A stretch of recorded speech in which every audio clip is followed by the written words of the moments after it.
All right, up next, we have our second actual real guest. Eau Claire City Council President and congressional candidate, Emily Berge.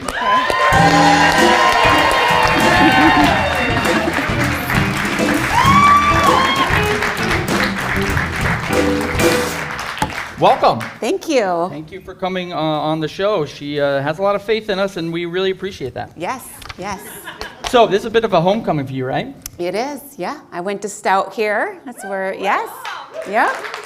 It's where I met my husband, who's out there somewhere as well. And we know all the great house party spots were in 1998, 1999. So, yeah, and good. You studied undergrad and then postgraduate there as well? Yep, got my undergrad with Human Development and Family Studies here at Stout, and then I did a year of AmeriCorps, and then went back for my master's in counseling here at Stout. So. In that year in AmeriCorps, yeah, you guys can clap for that. Yeah. We weren't expecting so much applause, so we weren't ready. Not for Emily, but for everything. You guys are great audience. So that year in AmeriCorps, was that not here in Menominee? That was over in Eau Claire, correct? Eau Claire, yeah. I worked with runaway youth and at-risk youth in downtown Eau Claire, and it was a really eye-opening experience. Just working with kids and different from how I grew up, which I think is really important, though. Just for our worldview, getting outside your bubble is important. Yeah, I definitely agree. Getting to see perspectives that you would never see wherever you grew up in that big city, little town, and crossing those bubbles is really important. And so your experience in for the AmeriCorps in Eau Claire, that you eventually ended up living in Eau Claire. Yeah. So, and then I traveled, moved to Eau Claire after my undergraduate degree, did AmeriCorps, and then I went back to Stout, but then I just, traveled, by car. Yeah, we've been doing it every day, twice a day for about 3 weeks, so I get it, yeah.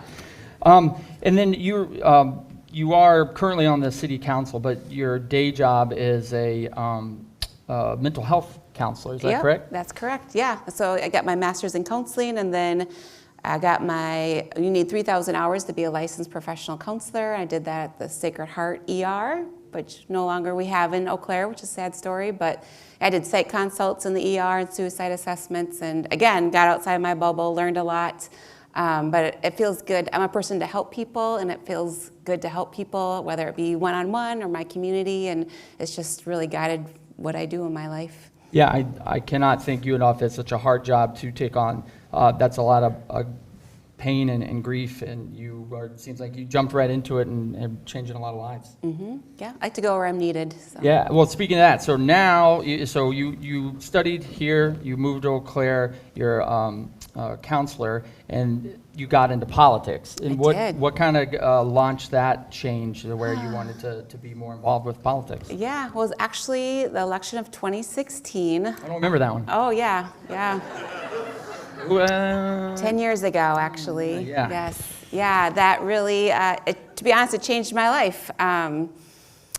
I always voted, but I was never really involved in politics before that. I was raising, we had young kids, starting my private practice. And then, the election of 2016 happened, and I couldn't believe that our country could elect someone, in my opinion, as a bully, I think, and just didn't have the same values that I have, like growing up, how I was raised, how we were raising our kids. Our kids were like 7 and 10 at the time, and I just knew I had to do something.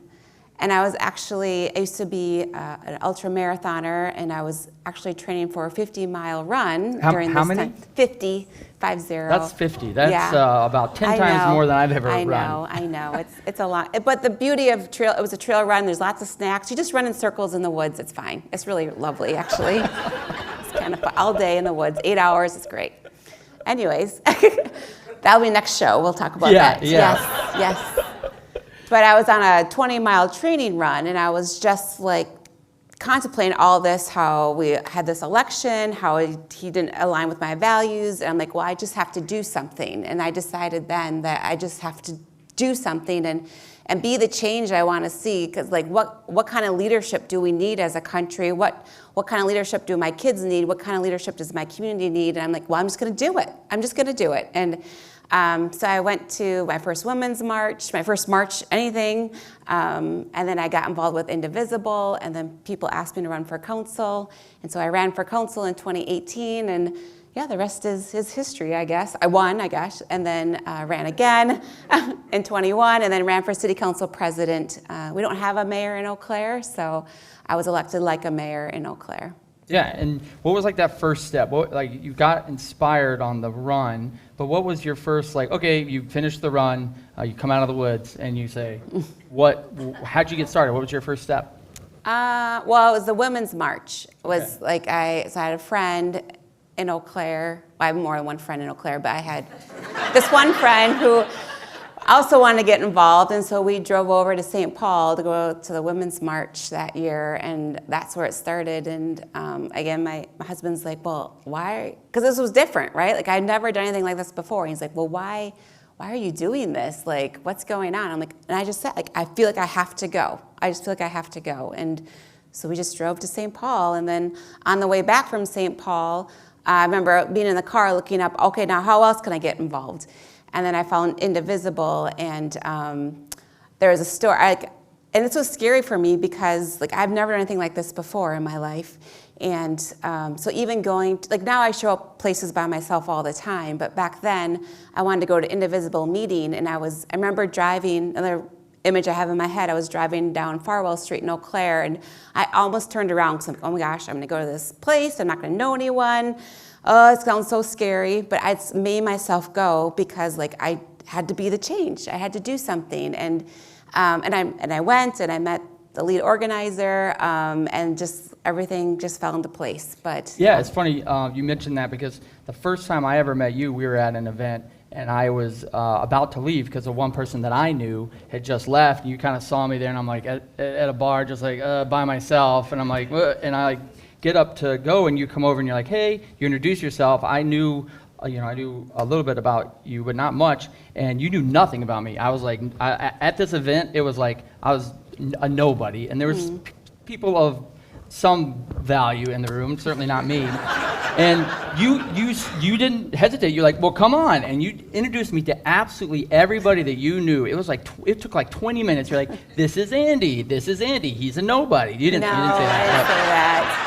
But like, just like, it is amazing that you did that, because if you hadn't done that, I would have gone home. I wouldn't have been as inclined to continue in political involvement. And it's just amazing that you were there and did not care that I was not someone who was going to be able to write you a $10,000 check or put you on my show. But here you are. Yeah, right. Look at that.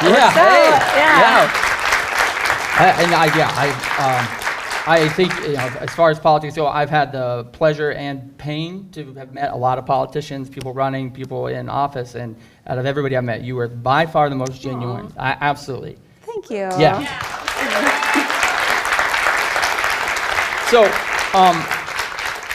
your time at the city council is coming to an end. I believe there's a election coming up right on Tuesday. Yeah, there is. Yep. Everyone should vote. Actually, while we're speaking of it, we got a camera operator out there, Jim Zons. He's running for county board position. I just want to say he's helped us out a lot. If you're in Dunn County, right? Dunn County, I think it's Dunn County. And he's been helpful out to show a lot of this gear you see around us it's all free. He's working for free. All the proceeds are going to local nonprofits. So Jim's doing a great job. Thank you, Jim. So after the city council president, you're not running again. What are your plans? Well, I'm going to run for something different. Yeah, Yes, I know a little bit about yeah, it. Just explain for people who are not politically educated, you heathens, but explain to them what that is. So, well, again, it's about values for me, that I was raised with values of honesty and community and compassion, and I just feel like our country is not going in that direction. And so I'm like, again, be the change, and so I'm running for Congress. So, yeah. Yeah, and when is that election? So there is a primary. So August 11th is the primary, and then November 3rd is the general. Awesome. Well, I wish you the best of luck. I hope that you go all the way as high as you're willing to go. You're legitimately one of the best people I've ever met. I'm so glad gosh. you're a politician. Thank you.